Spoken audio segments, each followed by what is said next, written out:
میرے عزیزو، آج پھر میں آپ کے سامنے ایک افسانہ پیش کرنا چاہتا ہوں جس کا عنوان ہے میری پہلی برسی۔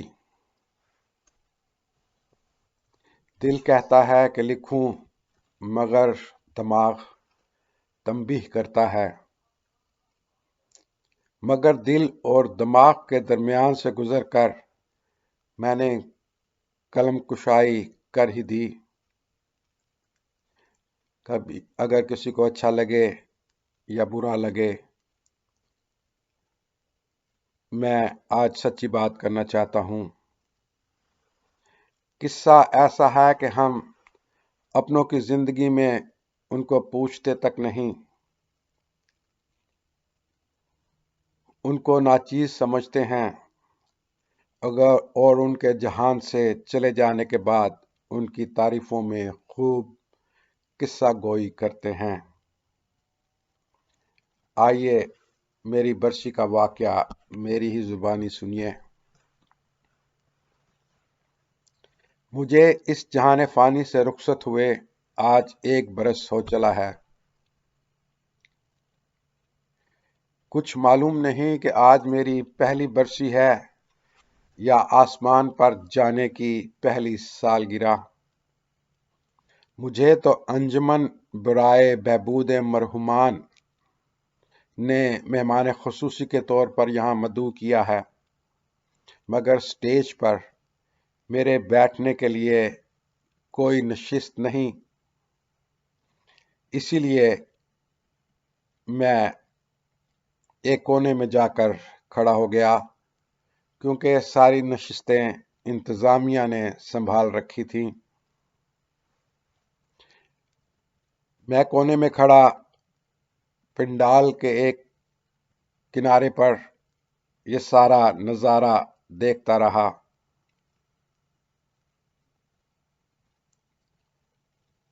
چلو کوئی بات نہیں، آخر یہ تقریب تو میرے لیے ہی تھی، کیونکہ سٹیج پر ایسا ہی بینر لکھا ہوا تھا،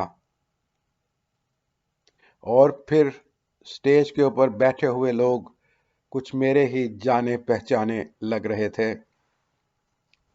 سب خاموش، پہلا خطبہ قصیدہ پیش کیا جا رہا ہے، جو کچھ یوں ہے۔ بولنے والے نے کہا، کسی کو الوداع کرنا آسان نہیں جو ہماری زندگی کا حصہ رہا ہو۔ ہمیں اس سے یعنی مجھ سے بچھڑے ہوئے 1 سال ہو گیا ہے، مگر اس کے جانے سے جو خلا پیدا ہوا ہے اس کو کوئی پورا نہیں کر سکتا۔ اس نے یعنی میں نے ہماری زندگیوں پہ گہرا اثر چھوڑا ہے۔ ہم آج بھی اس کی یادوں کو تھامے ہوئے ہیں۔ اور میں اپنی کرسی پر بیٹھا خاموشی سے یہ سب سنتا رہا۔ حیران تھا کہ میں نے ایسی باتیں اپنے لیے اپنی زندگی میں کبھی نہیں سنی۔ یہ کوئی لکھا لکھایا قصیدہ لگتا تھا، جو کسی قصیدوں کی کتاب سے نکالا گیا ہو۔ چلو چھوڑو، مٹی پاؤ۔ تالیاں سنائی دیں۔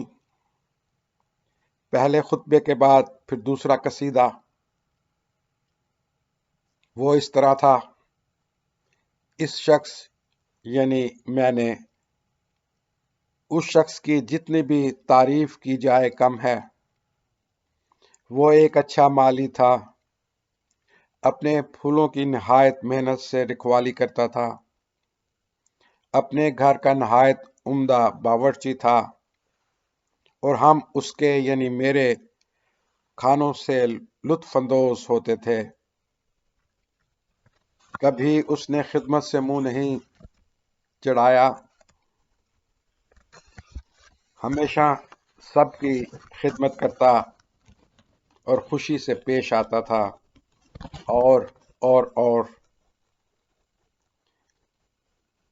میں یہ سن کر اپنے اندر ہی کڑنے لگا، کیا کسی کو کبھی خیال آیا میری حالت کا؟ کیا میرا جسم تھکاوٹ محسوس نہیں کرتا تھا؟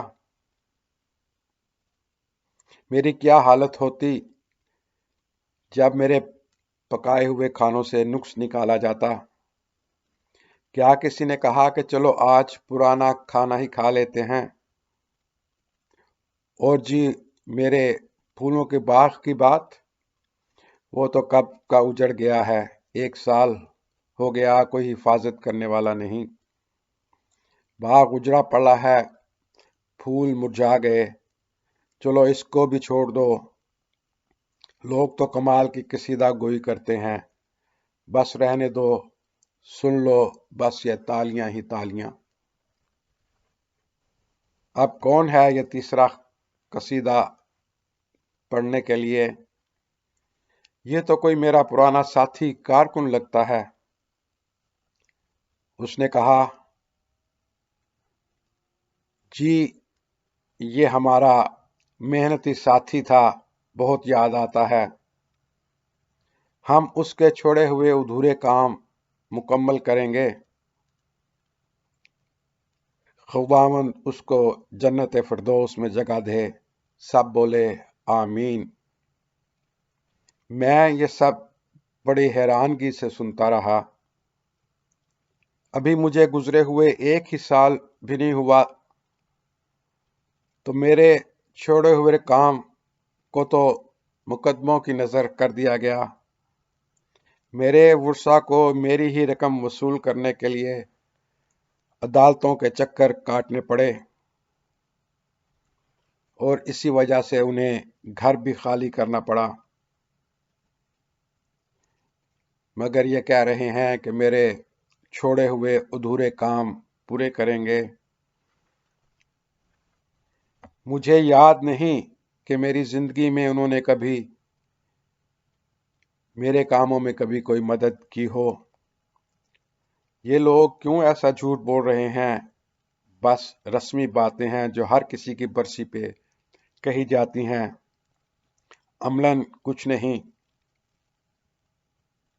اب کی بار تو تالیوں کی آواز بھی نہیں سنائی دی گئی۔ لوگ سچ اور جھوٹ کو پہچان چکے ہوں گے۔ جھوٹ ہی جھوٹ، فریب ہی فریب، خداوند خوش رکھے ان کو۔ ایک ایک کر کے قصیدہ خوان قصیدے پڑھتے گئے، جیسے پرانے زمانے میں بادشاہوں کے درباروں میں ہوتا تھا۔ اب میرا خیال کہ یہ آخری قصیدہ خوان ہے، کاغذ کے اوپر سے پڑھنے لگا۔ مرحوم یعنی میں بہت ساری خصوصیات کا مالک تھا۔ اسے ادب سے بڑی دلچسپی تھی، کمال کا افسانہ نگار، شاعر اور مفکر تھا۔ اس کی یعنی میری تحریروں سے ہم آج بھی لطف اندوز ہوتے ہیں، چاہے وہ ہماری سمجھ میں آئے یا نہ آئے۔ اور پھر تالیاں اور تالیاں۔ اب تو کسی نے بلند آواز سے نعرہ بھی لگا دیا۔ میں نے شرم کے مارے اپنا منہ کرتے میں چھپا لیا۔ میرے جیتے جی تو کسی نے میری تحریروں کو کبھی پڑھا ہی نہیں، اور اگر پڑھتے بھی تو مذاق اڑا دیتے تھے۔